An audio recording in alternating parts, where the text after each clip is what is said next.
Welcome to CLC judicial. सबसे पहले एक आवश्यक सूचना, हम लोग इस बार Bihar APO mains 2022 minor acts की क्लासेज हर किसी को फ्री ऑफ कॉस्ट दे रहे हैं। वैसे तो अब ये क्लास कंक्लूड होने की स्थिति में आ गया है।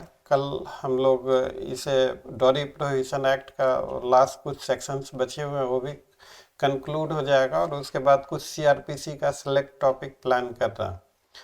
If you are candidate this time तो मोस्ट वेलकम, आइए हमारे साथ मिलकर आप अपने सपने को साकार कीजिए। और अगर आप कैंडिडेट नहीं हैं तो इस वीडियो को जो भी आपकी जानकारी में कैंडिडेट हैं, जो आपके बैचमेट, फ्रेंड, जूनियर, सीनियर कोई भी हैं, उन तक इस वीडियो को पहुंचा दीजिए, उन्हें इसका काफ़ी लाभ होगा। हम लोगों का एक संकल्प है कि जो फ्रेश लॉ ग्रेजुएट्स हैं उनके लिए हम लोग कुछ कर सकें, उन्हें कानून की पेचीदगियाँ, बारीकियाँ, कॉम्प्लिकेसीज और इंट्रिकेसीज को समझा सकें। कानून की जो कंसेप्चुअल क्लैरिटी, ये कंसेप्चुअल क्लैरिटी सिर्फ कंपटीशंस के लिए ही रेलिवेंट नहीं होती, ये लिटिगेशन में भी काफ़ी अहम रोल अदा करता है। और ये कंसेप्चुअल क्लैरिटी, चाहे आप स्टूडेंट हैं, आप UPSC जुडिशरी या APO का एग्ज़ाम दे रहे हैं, या आप एक जज हैं, जुडिशियल ऑफिसर, या आप एक एडवोकेट हैं, हर कोई, या आप ज्यूरिस्ट हैं, कोई भी आप हैं, तो कंसेप्चुअल क्लैरिटी हर किसी के लिए काफ़ी ज़रूरी होता है। और हमारे चैनल का यही फोकस होता है कंसेप्चुअल क्लैरिटी पे। और ख़ासकर ये चैनल मेंस पर्पस से बनाया गया है कि मेंस में हम क्या लिखें, कैसे लिखें, ताकि हमें अच्छे से अच्छे स्कोर आ सकें। तो आइए आज का टॉपिक अब हम लोग शुरू करते हैं। आज का टॉपिक है burden of proof. Burden of proof section 101 से लेकर 111 तक। हम लोगों को बर्डन ऑफ प्रूफ पढ़ने से पहले कुछ बुनियादी सी चीज़ें, बर्डन मीन्स एब्लिगेशन। बर्डन और ओनस का मतलब होता है रिस्पॉन्सिबिलिटी, एब्लिगेशन तो एब्लिगेशन टू प्रूव ए फैक्ट। तो अब क्वेश्चन इज दिस कि एब्लिगेशन टू प्रूव ए फैक्ट किस पे होना चाहिए। हालांकि बर्डन ऑफ प्रूफ को डिफाइन नहीं किया गया है एविडेंस एक्ट में, ना ही ओनस ऑफ प्रूफ की तो चर्चा भी नहीं की गई है। बर्डन ऑफ प्रूफ केवल ये बताया गया है कि ऑन हुम बर्डन ऑफ प्रूफ लाइज। तो क्वेश्चन इज दिस कि if you wish a court to deliver a judgment upon this fact, so you must need to prove this fact, and this burden of proving this fact is known as burden of proof. अब देखिए, burden of proof का जो ये आज हम लोग का कोई नया नहीं है, ये बहुत एंशियंट पुराने टाइम से रोमन लॉ का ये एक पार्ट रहा है। अब देखिए, फैक्ट दो तरह के होते हैं, एफर्मेटिव और निगेटिव। अब जैसे मान लीजिए कि A कहता है B ने चोरी की है, तो this is affirmative fact. B कहता है कि उसने चोरी नहीं की है, ये निगेटिव फैक्ट। तो वैसे भी आप देखें कि निगेटिव फैक्ट को प्रूव करना इम्पॉसिबल है, सिचुएशनली और प्रैक्टिकली पॉसिबल नहीं है। अब A कहता है कि B ने चोरी की, तो ये प्रूव कर सकता है कि ये रहा जी स्टोलन आर्टिकल, ये रहा जी ये स्टोलन आर्टिकल B से बरामद हुआ, तो A इन चीज़ों को प्रूव कर सकता है। लेकिन B ने चोरी नहीं की, इस बात को प्रूव करना B के लिए बहुत ही डिफ़िकल्ट है और रादर प्रैक्टिकली इम्पॉसिबल है। तो having into your mind all these inputs, let us start ahead. तो ये एक लीगल मैक्सिम है। अगर इस तरह का लीगल मैक्सिम लिख के आप अपने आंसर की शुरुआत करते हैं तो अच्छा रहेगा। ये रेड टेक्स्ट से हाईलाइट किया है हमने, आप वीडियो पॉज कर नोट डाउन कर लेंगे। ए इनकम्बिट प्रोबेसियो क्यू डिसिट नॉन क्यू निगेट, इसका मतलब होता है burden of proving a fact rest on the party who substantially asserts the affirmative of the issue and not upon the party who denies it. अब इसको ऐसे समझते हैं, ए कहता है कि बी ने चोरी की, बी कहता है कि वो चोरी नहीं की, तो बी पे कोई बर्डन नहीं है प्रूफ करना। ए ने कहा है कि बी ने चोरी की, तो ए प्रूफ करे, बी को कुछ भी प्रूफ करने की आवश्यकता नहीं है। And this is also based upon our system कि there is presumption of innocence.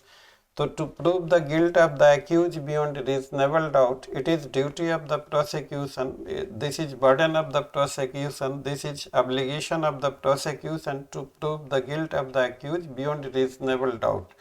और ये रोमानियन लॉ का, रोमन रूल है रोमन लॉ का, और ये कंसिडरेशन ऑफ गुड सेंस इसलिए कि ये प्रैक्टिकली जो एफर्मेटिव को ही प्रूफ करना पॉसिबल है, निगेटिव को नहीं, और supported not only upon the ground of fairness but also upon that of greater practical difficulty which is involved in proving a negative than in proving an affirmative। negative fact को prove करना almost impossible है, तो इसलिए burden of proof is always upon the positive affirmative fact। in determining who alleges the affirmative, the substance of allegation in the pleading, और वो सारी चीज़ें देखनी होगी। सेक्शन 101 से लेके 111 तक burden of proof as a matter of law and pleading. तो प्लीडिंग से जो बर्डन ऑफ प्रूफ निकल के आता है सेक्शन 101 और आगे के भी सेक्शन, और burden of proof as to matter of adducing evidence. तो इसको 102 को हम लोग ओनर्स ऑफ प्रूफ कहते हैं। ओनर्स ऑफ प्रूफ कभी भी कांस्टेंट नहीं रहता, ये हमेशा शिफ्ट करते रहता है। अब जैसे कैसे शिफ्ट करते रहता है, ए ने अपना इनिशियल बर्डन डिस्चार्ज कर लिया कि B was found in possession of stolen property. A ने वो स्टोलन प्रॉपर्टी की रिकवरी है, मीन्स प्रोसिक्यूशन ने ये प्रॉपर्टी दिखा दिया कि ये स्टोलन प्रॉपर्टी है, राइट। अब ये बर्डन अब बी पे शिफ्ट हो जाता है और बी अब प्रूव करे कि ये प्रॉपर्टी बी ने इसको जेन्युइन तरीके से खरीदी थी, बी का ये कैश मेमो है प्रॉपर्टी खरीदने का जहां से खरीदी। बी ये भी कि बी पहले ये प्रॉपर्टी को बेचना चाह रहा था और सबसे कम दाम में, कंडक्ट जो हम लोगों ने पीछे के वीडियोज में उसको रेफर कीजिएगा। तो ओनर्स ऑफ प्रूफ का डेफिनेशन दिया हुआ है, the case would fail if no evidence at all is given. तो सेक्शन 102 और 103 burden of proof as matter of adducing evidence, इसको आगे हम लोग देखेंगे, हमने लिखा भी है बर्डन ऑफ प्रूफ और ओनर्स ऑफ प्रूफ के बारे में। तो सेक्शन 101 से स्टार्ट करते हैं। Whoever desires any court to give judgment as to any legal right or liability, आप लोगों ने कई बार पढ़ा होगा, इसको मेंस दे रहे हैं, पीटी क्वालिफाई किए हुए। I hope assume and presume कि आप अवेयर होंगे। तो ये desires a court to give judgment that B shall be punish for a crime which A says B has committed. A must prove that B has committed the crime. A desires a court to give judgment that he is entitled to certain land in possession of B by reason of facts which he asserts and which B denies to be true. A must prove the existence of these facts। इसको ऐसे समझते हैं, ये वाला तो मैंने starting में समझा दिया, इलस्ट्रेशन है। इलस्ट्रेशन बी को देखते हैं। ए कहता है कि इस फैक्ट के बेसिस पे कोर्ट उसके फेवर में जजमेंट डिलीवर करे, तो इस फैक्ट को ए को प्रूफ करना होगा। इस फैक्ट को बी डिनाई कहता है, बी कहता है कि नहीं ये झूठ बात है, तो बी को नहीं प्रूफ करना है कि ये झूठ बात है, ये ए को प्रूफ करना है। एंड देयरफॉर आगे हम लोग पढ़ेंगे, देखेंगे कि plaintiff has to stand upon his own leg. तो plaintiff has to make out his own case. तो ए अगर ये चाहता है कि he is entitled to certain land, और जैसे मान लीजिए कि ये लैंड है बी के पोजीशन में है, ए कहता है कि बी का नाजायज पोजीशन है, ए इज द ओनर, तो ए प्रूफ करे इन चीज़ों को। बी को कुछ भी कहने की जरूरत नहीं है, तो हियर बर्डन लाइज अपॉन ए। तो देयरफॉर ये इलस्ट्रेशन दिया हुआ है। अब जैसे एग्जाम्पल के लिए कोई मकान मालिक कहता है कि उसे बोनाफाइड रिक्वायरमेंट है और इसलिए वो खाली कराना चाहता, तो बोनाफाइड रिक्वायरमेंट है या नहीं है, मकान मालिक खुद उसको प्रूव करे। Section 102 on whom burden of proof lies, तो वही the burden of proof in a suit or sitting lies on that person who would fail if no evidence at all were given on the either side। और इसको कुछ illustration से समझाया गया है। A sues B for land of which B is in possession and which, as A asserts, was left to A by the will of C, B's father। तो if no evidence is given on either side, B would be entitled to retain his possession, therefore the burden of proof is on A। A जो है B पे मुकदमा करता है, ये land है। A कहता है कि ये लैंड B के पिताजी जो C थे A को गिफ्ट में दिया था, तो A को ये गिफ्ट डेट प्रूफ करना पड़ेगा, तो तब जाके ए के फेवर में फैसला आएगा, नहीं तो ए का सूट डिसमिस हो जाएगा। तो यहाँ पे बर्डन ऑफ प्रूफ, अगर ए ने ये बात नहीं गिफ्ट दिया, जैसे भी बी के पिताजी ने उसको लैंड दिया, अगर ए उस बात को प्रूव नहीं कर पाता तो this suit will be dismissed. B को कुछ प्रूफ करने की जरूरत नहीं है। अब यहाँ देखिए दूसरे इलस्ट्रेशन में और क्लियर होगा। A sues B for money due on a bond, the execution of bond is admitted. A है बी पे मुकदमा करता है, ये बॉन्ड है, ये बॉन्ड एग्जीक्यूट हुआ, बी इसको डिनाई नहीं करता, बी मान लेता है कि हाँ बॉन्ड हुआ, लेकिन बी कहता है कि bond was obtained by fraud. तो अब whether bond was obtained by fraud और नॉट, अब बी प्रूफ करे। अगर बी इस फ्रॉड को प्रूव नहीं कर पाता है तो ए का सूट बी के खिलाफ डिक्री हो जाएगा। अगर बी पे अब बर्डन शिफ्ट हो गया तो अब now B has to prove it, otherwise case will be decided against him. एक केस था इसमें, नीलकंठन वर्सेस मल्लिका बेगम का केस, सुप्रीम कोर्ट का बहुत लीडिंग केस है। इसमें किराएदार ने कहा कि टेनेंटेड जो प्रेमाइसेज है वो स्लम एरिया में है। सुप्रीम कोर्ट ने कहा कि स्लम एरिया में स्पेशल प्रोटेक्शन है अगेंस्ट इविक्शन। तो अगर टेनेंट क्लेम करता है स्लम एरिया में है तो ओनर्स ऑफ प्रूफ प्लेंटिफ से टेनेंट की तरफ शिफ्ट हो गया, और tenant is under obligation to prove that the tenanted premises falls under slum area. If tenant fails, the case of tenant shall go against him। तो burden of proof और onus of proof के बारे में कुछ लिखा है हमने। There is an essential distinction between burden of proof and onus of proof। Burden of proof lies on the person who has to prove a fact and it never shifts, but the onus of proof shifts। इसको मैं और onus of proof shift ही नहीं करता, continuously change करते रहता है। Such a shifting of onus is a continuous process in the evaluation of evidence। अब देखिए, आज तो मैं 113 भी नहीं, ये कल के वीडियो में आज काफी लंबा हो जाएगा। तो ये नंबर 1 डॉरी डेथ। अगर प्रोसिक्यूशन ने ये इस्टेब्लिश, जस्ट एक रेफरेंस के तौर पे, अभी मैं पढ़ा नहीं रहा हूँ, 113B को अलग से पढ़ाऊंगा मैं, जस्ट आपको समझाने के लिए ओनर्स ऑफ प्रूफ।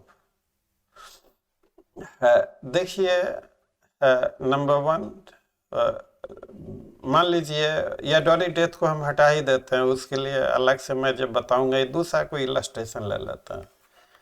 ए और बी ये दोनों एक कमरे में रह रहे हैं। लास्ट नाइट ए और बी इस कमरे में साथ दिखेगा।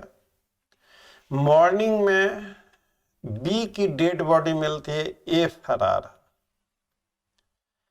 तो प्रोसिक्यूशन को सिर्फ इतना ही प्रूफ करना है कि ए और बी, वैसे सर्कमस्टांशियल एविडेंस में और भी चीजें प्रूफ करनी, मोटिव भी प्रूफ करना पड़ेगा ऐसे केसेस में टू कंप्लीट द चेन, लेकिन समझने के पर्पज से ओनस, हाउ ओनस। अब इनिशियल बर्डन प्रोसिक्यूशन का है to establish the guilt of the accused.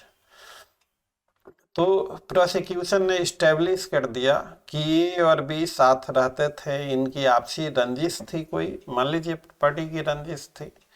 ए ने रात में मौका देखकर बी का कत्ल कर दिया और कत्ल करके ए फरार हो गया और इनकी ये रंजिश।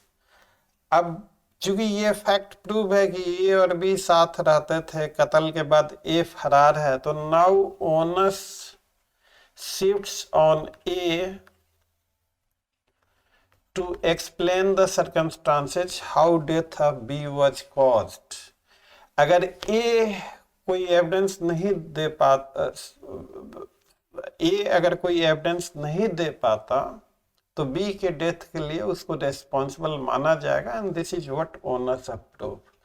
अब मान लीजिए ए ने एविडेंस दे दिया कि भाई कोई आदमी आया था, बी से रंजिश था, उसने उसका मर्डर कर दिया और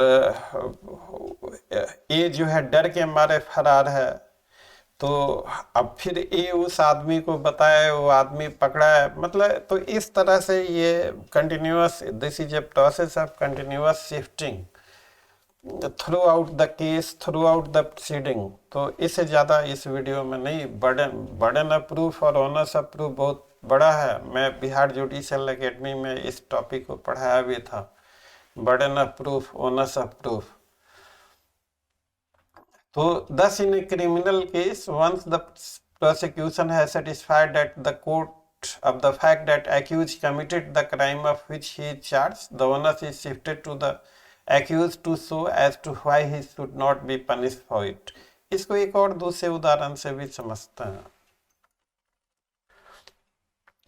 जैसे मान लीजिए रेप, ओके। अब प्रोसिक्यूशन का ये एलिगेशन है कि ए ने बी की बगैर मर्जी या इजाज़त के उसके साथ सेक्सुअल इंटरकोर्स किया। This is by the testimony, by evidence of witnesses has come. ये सिर्फ समझाने के लिए बता रहा हूँ। 114A में कुछ और भी हैं, इनके प्रिजम्पशंस हैं, जस्ट इसको समझिए।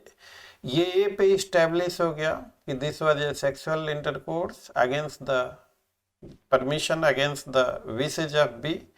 अब बी ए पे एलिगेशन है, अब ए को प्रूफ करना होगा कि no, this sexual intercourse was not without consent of B. तो this is how onus keeps on changing. इससे ज़्यादा इसको नहीं करना है, इस पे शॉर्ट नोट्स आते हैं लिखने को। सेक्शन 102, 103 जो है ये ओनस ऑफ प्रूफ का है।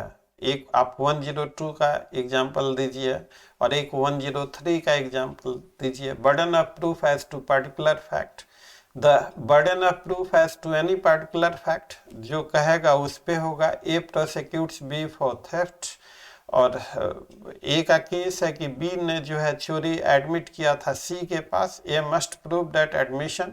ए केस इसमें लिखा state of Haryana versus Sher Singh में। A plea of alibi taken by the accused, it is he who has to prove। तो अब जैसे मान लीजिए एक्यूज कहता है कि वो घटना के समय मौके पे नहीं था, तो ये उस समय कहाँ था। This becomes a particular fact. Accused is loaded with this responsibility and accused needs to prove that fact। Section 104, burden of proving fact to be proved to make evidence admissible। अब जैसे A wishes to prove a dying declaration, तो A must prove B's death, तभी वो dying declaration होगा। 105, burden of proving that case of accused comes within exception। इसी से question पूछा गया, ये लास्ट लाइन देखिए। And the court shall presume the absence of such circumstance।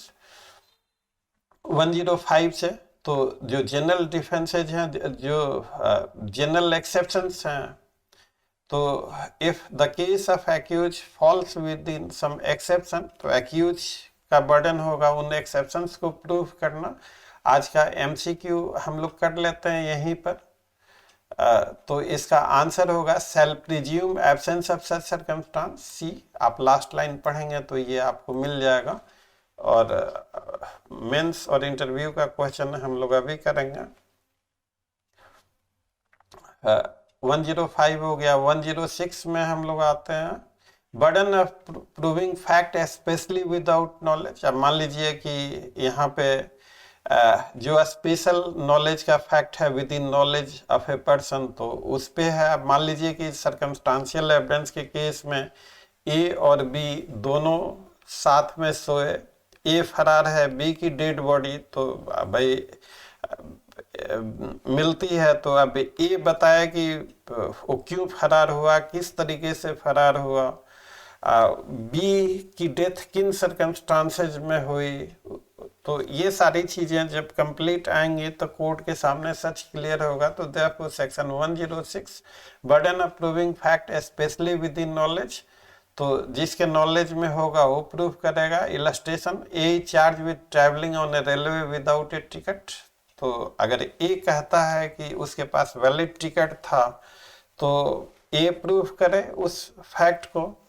तो सेक्शन 106 जो है it is an exception to section 101, because इसमें जो 101 में burden of proof is always upon the party who asserts in affirmative, लेकिन 106 में कोई पर्टिकुलर नॉलेज का या विद इन नॉलेज का फैक्ट है तो वो जिसके नॉलेज में है उसको प्रूव करना पड़ेगा। Therefore section 106 is considered as an exception to section 101. It is designed to meet certain exceptional cases in which it would be impossible or very difficult for the prosecution to establish facts which are especially in the knowledge of the accused.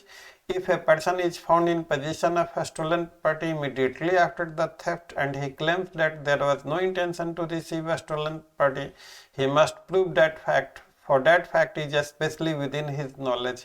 Similarly, in the case of plea of alibi, since only the person raising the plea knows that where he was at that time, burden lies upon him.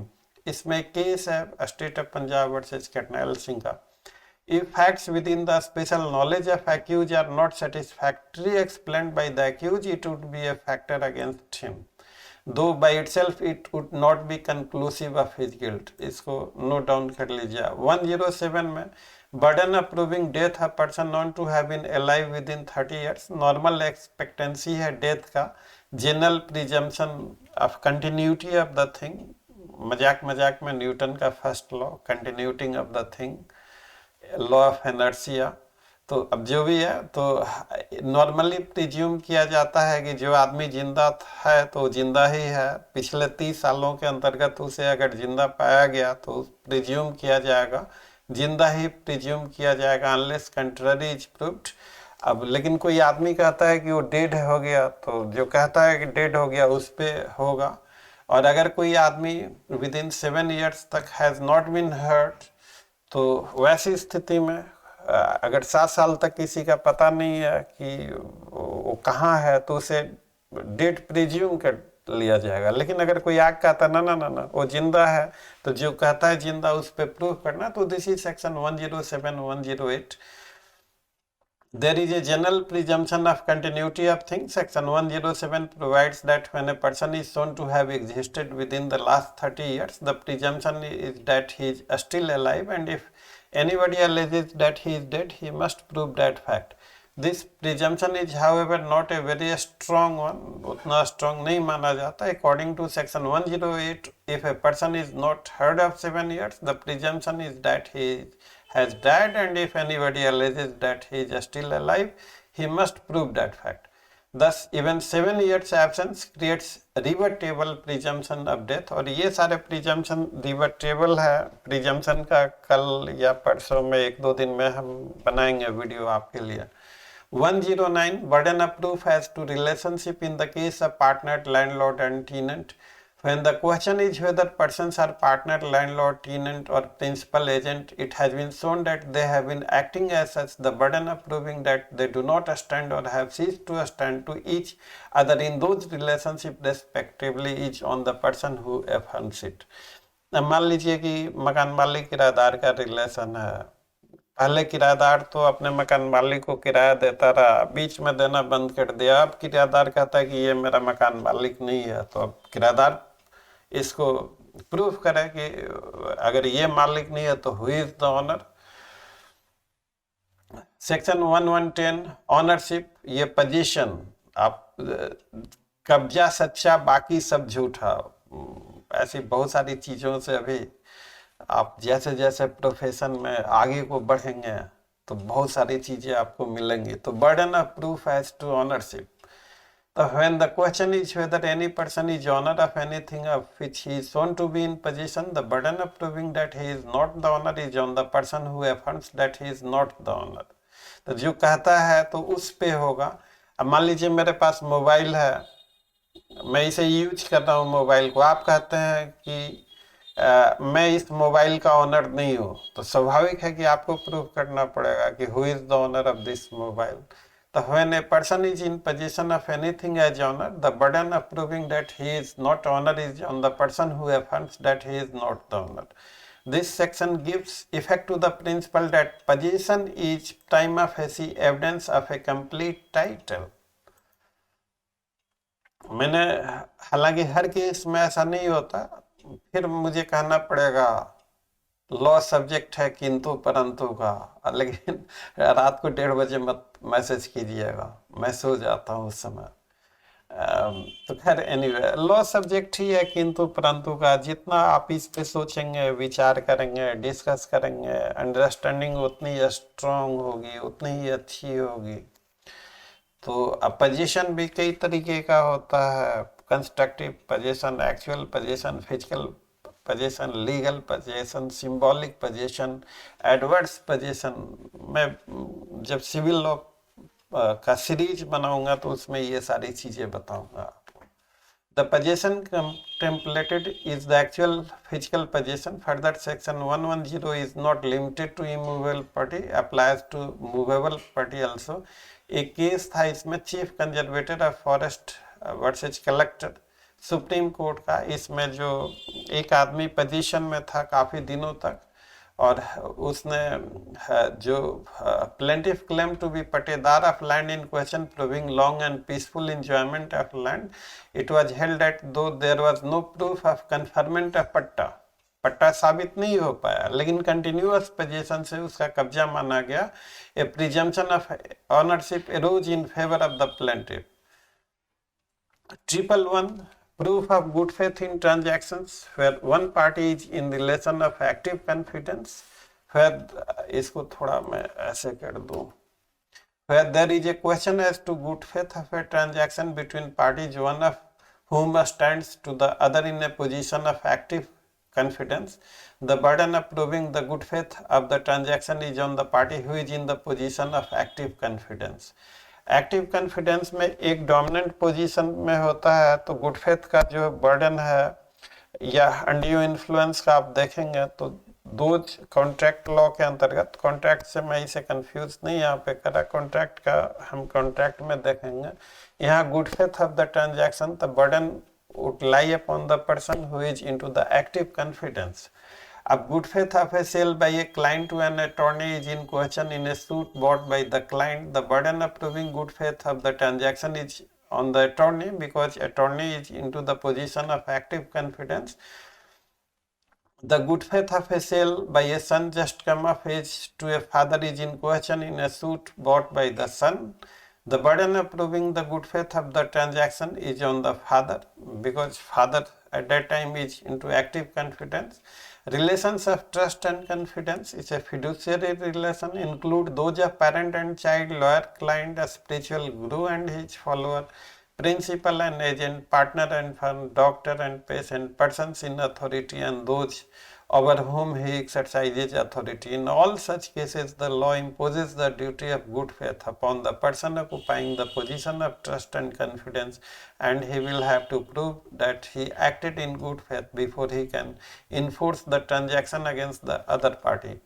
A contract with पर्दा नसी woman, तो section 111 अगर good faith है, तो दूसरी पर्दा नसी women अगर कहती है कि अनड्यू इन्फ्लुएंस या ये हो गया, या वो कहती है कि उसके साथ फ्रॉड किया, तो दूसरे आदमी पे बर्डन चला जाएगा।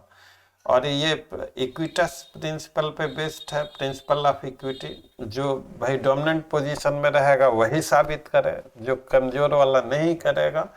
तो गुड फेथ का जो the person who is on active confidence उसका बर्डन होगा। It was held that owners approved to prove due execution of a document in accordance with law is always on donee beneficiary, good faith का transaction, ये case याद रखिएगा supreme court का। अब आ जाते हैं हम लोग आज के क्वेश्चन में। आज का वीडियो थोड़ा फास्ट, टाइम कम है, मुझे कल फीवर हो गया था काफ़ी तेज, आज भी तबीयत ठीक नहीं है, लेकिन कंसीडरिंग द अर्जेंसी मैं आप लोगों के लिए ये वीडियो लेके आया हूँ। ये कहाँ चला गया आज का, थोड़ा लगता है बहुत ज़्यादा हो गया। जस्ट 1 सेकेंड, अभी आ जाएगा। ये तो इससे पहले वाले वीडियो का पार्ट है। हाँ, मेंस का क्वेश्चन है, right A short naught upon burden of proof. तो बर्डन ऑफ प्रूफ का जो आप इंट्रोडक्शन लिखिए, ऐसे अगर ये आप याद कर सकते हैं तो well begun is half done, और सब्सटेंशियली एसेट्स लिखिए सेक्शन 101 से लेके 111 तक, who is to lead evidence and prove the case. और ये जो रूल्स हैं कलेक्टिवली 101 से लेके 111 तक बर्डन ऑफ प्रूफ कहलाते हैं। और थोड़ा थोड़ा चर्चा देते चलिए इसमें, एक एक लाइन, दो दो लाइन का रोमन रूल जरूर लिखिएगा इसमें। और इफ ए कोर्ट, जैसे सेक्शन 101 को एक्सप्लेन कर दिए, 102 103 को थोड़ा ओनर्स ऑफ प्रूफ बता दिए, थोड़ा बीच के 2-4 सेक्शंस को दे दिए, तो ये आपका बेहतरीन आंसर होगा। ओनर्स ऑफ प्रूफ, तो ओनर्स ऑफ प्रूफ कहीं डिफाइन नहीं किया गया एविडेंस एक्ट में, ना ही ओनर्स ऑफ प्रूफ वर्ड का इस्तेमाल किया गया। It emerges from section combined reading of section 102 and 103। अगर इनिशियल बर्डन डिस्चार्ज हो गया, इनिशियल बर्डन, तो उसके बाद बर्डन शिफ्ट हो जाएगा दूसरी पार्टी पे। अब दूसरी पार्टी को अपना पक्ष रखना होगा। दूसरी पार्टी अगर अपना पक्ष नहीं रख पाती तो case shall be decided against him. अब जैसे एग्जांपल के तौर पे आप ले लीजिए कि एक ए जो है कहता है कि बी ने उससे कर्ज लिया है और ये लोन एग्रीमेंट है। ए ने ये लोन एग्रीमेंट प्रूव कर दिया by way of documentary evidence, loan agreement लगा दिया। अब ए का बर्डन डिस्चार्ज हो गया। अब बी का क्या केस है? बी कहता है कि this loan agreement was subject to fraud. अब तो फ्रॉड को प्रूव करने का ओनर्स अब बी पे आ जाएगा। तो दिस इज, आप इंटरव्यू में अगर पूछा जाए तो आप वन लाइनर, आपको ये तो समझाने के लिए मैंने आपको बताया था one liner, onus of proof keeps on changing when the initial burden is discharged. तो and it emerges from section 102 and 103। तो ऐसे इस तरीके से आप कीजिए। और अब आज का समय यहीं समाप्त होता है। वीडियो अच्छा लगा हो तो वीडियो को लाइक, चैनल को सब्सक्राइब और नोटिफिकेशन आइकन को जरूर प्रेस कर दीजिएगा। और याद रखिएगा, हम लोगों का एक छोटा सा संकल्प है, एजुकेशन का कमर्शियलाइजेशन नहीं होना चाहिए, और इसीलिए हम लोग इस तरह का वीडियो तमाम लॉ स्टूडेंट्स के बेनिफिट के लिए बना रहे हैं। इन वीडियोज को देखते हुए कुछ डाउट है कमेंट में पूछते हुए, कुछ किताबों से आप अपनी तैयारी बहुत अच्छे तरीके से कर सकते हैं। और हमारा ये मिशन आपके बगैर सहयोग और समर्थन के कभी कामयाब नहीं हो सकता। तो इस वीडियो को आप ज़्यादा से ज़्यादा शेयर कीजिएगा ताकि हर लॉ स्टूडेंट के पास ऐसी इंफॉर्मेटिव वीडियो पहुंच सके। तो thanks for watching, see you again, till then, bye bye.